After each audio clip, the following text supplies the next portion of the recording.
सीताराम।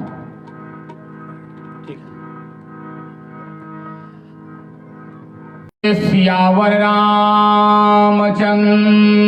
की और जोर से बोलिए श्री हनुमान जी महाराज की।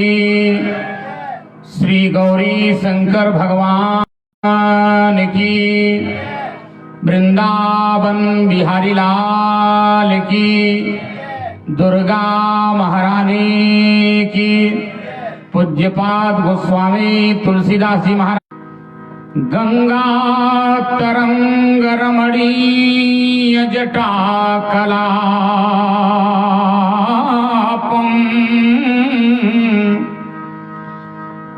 गौरी निरंतर विभूषित वाम भागम नारायण प्रियमनंग मदापहारम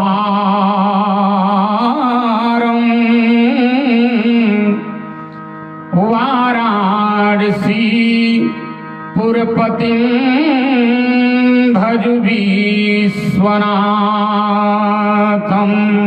त्रिदंडम सेने से योगी पद पंकज भृंगराजम वैकुंठनाथ चरणाम्बुज सक्त चित्तम लक्ष्मी प्रपन्नयति वरयमहं प्रपद्ये जयति जयति मां शारदे विनती हो स्वीकार वीणा को झनकारती मानस भवन पधार। बंदौ श्री तुलसी चरण जिनकिन्हु जग काज कली समुद्र बूढ़त लखयो प्रकटयो सप्त जहाज। तन बल धन बल बाहुबल जब एकहूँ चले न काम। सभी माताएं बहनें हाथ जोड़ करके बोलेंगी। भैया लोग दोनों हाथ ऊपर उठा उच्च स्वर से जय घोष करेंगे। एक बार मुख से कहो जय श्री सीताराम जय श्री राधे श्याम। सर्वप्रथम प्रातः स्मरणीय अर्चनीय वंदनीय आप्त काम पूर्ण काम नयनाभिराम सतताभिराम सदाभिराम धनुजारी लीला बिहारी भक्त भयहारी वलकल वस्त्रहारी कंदमूल फलहारी असरण शरण कंदर्प दर्प आंजनेय श्री हनुमान जी महाराज के स्तुत्य चरण जिनकी अध्यक्षता में लगभग 40 वर्षों से मानस सम्मेलन संपादित हो रहा है। ऐसे हम सबों के आदर्श पूज्य गुरुदेव विद्या वाचस्पति डॉक्टर साहब के स्तुत्य चरण अभी अभी जिनके द्वारा उद्बोधन हम लोग श्रवण कर रहे थे। जो व्यवसाय से तो अधिवक्ता हैं लेकिन व्यसन से राम कथा के वक्ता लग रहे हैं। ऐसे आदरणीय बड़े भैया श्री प्रदीप शर्मा जी और संचालन कर रहे बड़े भैया श्री भार्गव जी भगवान की पावन कथा जिनसे सुन के आप आप्यायित हुए। हमारे अग्रज श्री राम कथा के आलोक शिखर सशक्त श्री राजेंद्र पाठक जी महाराज इस नब्द दिव्य भव्य पंडालमयी वात्सल्यमयी करुणामयी मंजुलमयी माताएं बहनें छोटे छोटे बच्चे एवं बच्चियां विकलपुर मानस समिति के समस्त पदाधिकारी वृंद मानस सम्मेलन के अध्यक्ष सम्माननीय पटेल श्री विश्वनाथ सिंह जी सबके श्री चरणों में बालक का हार्दिक अभिनंदन वंदन नमन। आइए हम कुछ कहें आप कुछ सुने। उसके पूर्व मन एवं वाणी की पवित्रता के लिए एक दो बार बड़े भाव प्रेम से आप सभी लोग भगवान के मंगलमय नाम का कीर्तन करेंगे ताली बजाते हुए। बात पूरी सुनिए महाराज। जब मैं गंगा जी में स्नान कर रहा था और स्नान करके ज्यों मैं बाहर निकला,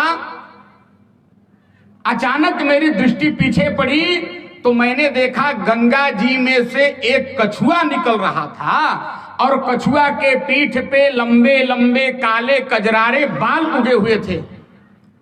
बोलो भाई, कछुआ के पीठ पर बाल होता है क्या? नहीं ना। विज्ञान के अनुसार आज मैंने जो देखा वो संभव नहीं हो सकता है। अच्छा तूने क्या देखा?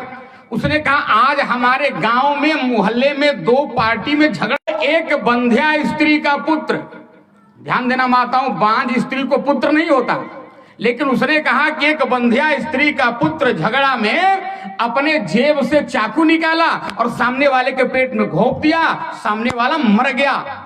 क्या यह संभव है?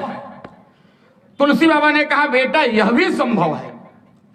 तब तक चौथा व्यक्ति कहा महाराज अभी अभी मैं जंगल के रास्ते से आ रहा था तो मैंने देखा जंगल भैया माई बाल्टी में पानी लेके और पानी में मथानी लेके पानी को मथ रही थी और पानी को मथने से घी निकल रहा था। क्या यह संभव है? तुलसी बाबा ने कहा हाँ बेटा यह भी संभव है। तब तक अगला व्यक्ति पहुंचा और कहा महाराज अभी अभी मैं आपके सत्संग श्रवण के लिए आ रहा था तो मैंने देखा कि एक जगह मशीन लगी हुई है, कुछ साहू भाई लोग मशीन लगाए हैं, वो तेल पेरने वाली मशीन है, लेकिन आश्चर्य इस बात की है कि उसमें दाना नहीं डाला जा रहा है, राई का दाना नहीं डाला जा रहा, आलू पेरने से हर हर हर हर शुद्ध सरसों का तेल निकल रहा था। क्या यह संभव है? तुलसी बाबा ने कहा हाँ बेटा यह संभव है। उन्होंने कहा चलो भैया लगता है तुलसी बाबा भांग पी लिए, हर बात में कह रहे हैं संभव है संभव है संभव है। तो उन लोगों ने हाथ जोड़ के कहा बाबा जब दुनिया में सब संभव है तो असंभव क्या है? तुलसी बाबा ने कहा दुनिया वालों कान खोल करके सुनो, कछुआ के पीठ पर बाल उग सकता है संभव है, आकाश में फूल खिल सकता है संभव है, खरगोश के माथे पर सिंह उग सकता है संभव है, बंध्या स्त्री का पुत्र किसी का मर्डर कर सकता है। दुनिया में सब संभव है लेकिन बिना भगवान का नाम लिए कोई भवसागर पार कर सकता नहीं। आइए मस्ती में सभी लोग नाम संकीर्तन की प्रक्रिया में सम्मिलित होंगे। भाई देखिए रोज हमसे लोग कह रहे हैं महाराज वही कीर्तन गाइएगा जो पहला दिन गाए थे, फिर से बोलिएगा। आपको बोलना है श्री राम जय जय राम, बीच की लाइन को सुनना है, फिर बोलना है श्री राम जय जय श्री राम जय राम। देखो जब दुख ही दुख है जीवन में तो इसको गा कर के देखो, बन जाएंगे बिगड़े काम। श्री राम जय राम, बोलो श्री राम जय जय श्री राम। अरे ऐसी शराबे क्या पीना जो आज चढ़े कल उतरे, ऐसी जो चढ़े के कभी ना उतरे। अरे आकर पी लो ऐसा जाम। श्री राम जय राम, श्री राम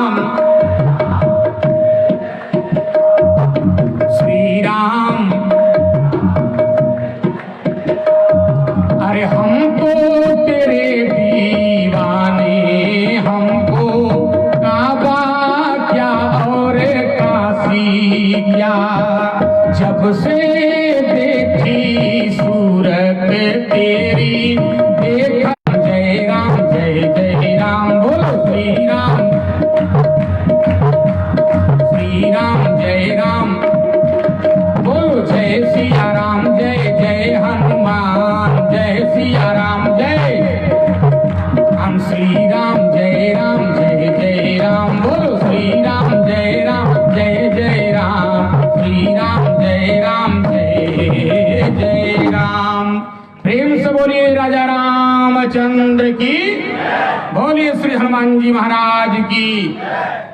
धर्मानुरागी सज्जनों,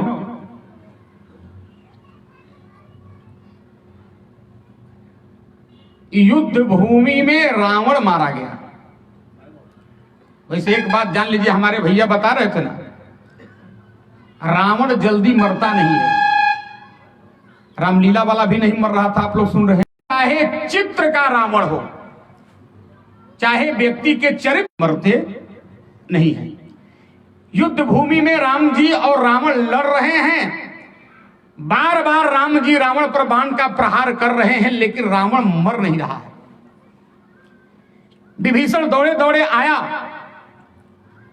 और आ करके कहा, प्रभु मेरा भाई रावण ऐसे नहीं मारा जाएगा। कहा कैसे मरेगा विभीषण? तो विभीषण ने कहा, महाराज इसके नाभि में अमृत है, नाभि पीयूष वश जाके नाथ जियहि रावण बल ताके। नाभि कुंड पीयूष वश याके, इसके नाभि में कुंड में अमृत है, और जब तक इसके अमृत को आप नहीं सोखोगे तब तक रावण मरने वाला नहीं है। अब भगवान 31वां बाण लगाए और रावण की नाभि में मारे, रावण मर गया। और एक बात जान लीजिए, केवल रावण के नाभि में अमृत नहीं था, लोक पक्ष में हर व्यक्ति के नाभि में अमृत होता है। अच्छा, आप पूछोगे कि महाराज ये नाभि का अमृत आखिर है क्या? तो परिवार की जो एकता है, भाई भाई की जो एकता है, यही नाभि का अमृत है। अगर आपका भाई आपसे फूट गया तो समझ लो आपके नाभि का अमृत सूखने वाला है। मारा गया रावण। मंदोदरी को बात पता चली, मंदोदरी विलाप करते हुए पहुंची, हाथों की चूड़ियों को तोड़ते हुए पहुंची, मांग के सिंदूर को पोंछते हुए पहुंची और रोकर बोलने लगी, ये मेरा पति रावण नहीं हो सकता है। लोगों ने पूछा, मंदोदरी ये तेरा पति रावण क्यों नहीं हो सकता? मंदोदरी ने कहा, जिस समय मेरा पति रावण चलता था पृथ्वी कांपती थी, जिस समय मेरा पति रावण बोलता था देवांगनाओं का गर्भपात हो जाता था, जिस समय मेरा पति रावण सोया रहता था दरवाजे पर आकर ब्रह्मा जी वेद का पाठ करते थे। सावन के महीने में लोग कांवड़ लेके बैजनाथ धाम विश्वनाथ धाम जाते हैं, वो शंकर भगवान रोज रावण से अपना चरण पुजवाने आते थे, इंद्र माला बना के रोज रावण को पहनाते थे, पवन लंका में झाड़ू लगाते थे, अग्नि भोजन बनाते थे, वरुण पानी भरते थे, और रावण लंका से उन्मत्त होकर निकलता था। मैंने एक दिन चर्चा किया था, तो शनिचर के पीठ पर पांव प्रतापशाली था। लेकिन जानते हो मेरे पति रावण की यह दशा क्यों हुई? लोगों ने पूछा क्यों? तो मंदोदरी ने कहा, राम विमुखाया सा हाल तुम्हारा, राम विमुखाया सा हाल तुम्हारा। और इतना ही नहीं, आगे सुनिएगा। मंदोदरी ने कहा, जिसको 1 लाख बेटा 1.25 लाख नाती, वो रावण जब मर रहा है तो रावण को कंधा देने के लिए 4 बेटे नहीं बचे हैं। तो राम विमुखाया से हाल तुम्हारा, रहान भूला को रोव निहारा, राम विमुखाया से हाल तुम्हारा, रहान कुल को रोव निहारा, रहान कुल को रोव निहारा। ध्यान देंगे, मंदोदरी को भगवान श्री राम बहुत प्रकार से समझाए और लंका में वापस मंदोदरी को सज्जनों भेजा गया। विभीषण के हाथों रावण का दाह संस्कार क्रियाक्रम जो भी था वो सब भगवान कराए। उसके बाद पुष्पक विमान मंगाया गया अब भगवान पुष्पक विमान से अयोध्या की यात्रा करने जा रहे हैं। ध्यान दीजिएगा, पुष्पक विमान आया तो इस पुष्पक विमान की जानते हैं क्या खासियत थी? इस पुष्पक विमान में माताओं सज्जनों कोई पायलट नहीं होता था, केवल मुंह से कह दिया जाता था पुष्पक विमान बीकलपुर चलो तो चल दिया। मैं अपने मन से नहीं बोल रहा हूं, तुम कुबेर पह जाऊं चल दिया। और इस पुष्पक विमान की एक खासियत थी, लोग कहते हैं कि आदमी चाहे जितना बढ़े एक सीट हमेशा खाली रहता था। और विद्वान लोग कहते हैं कि 1400 मील प्रति घंटा, कहीं कहीं लोग कहते हैं 1700 मील प्रति घंटा चलता था पुष्पक विमान।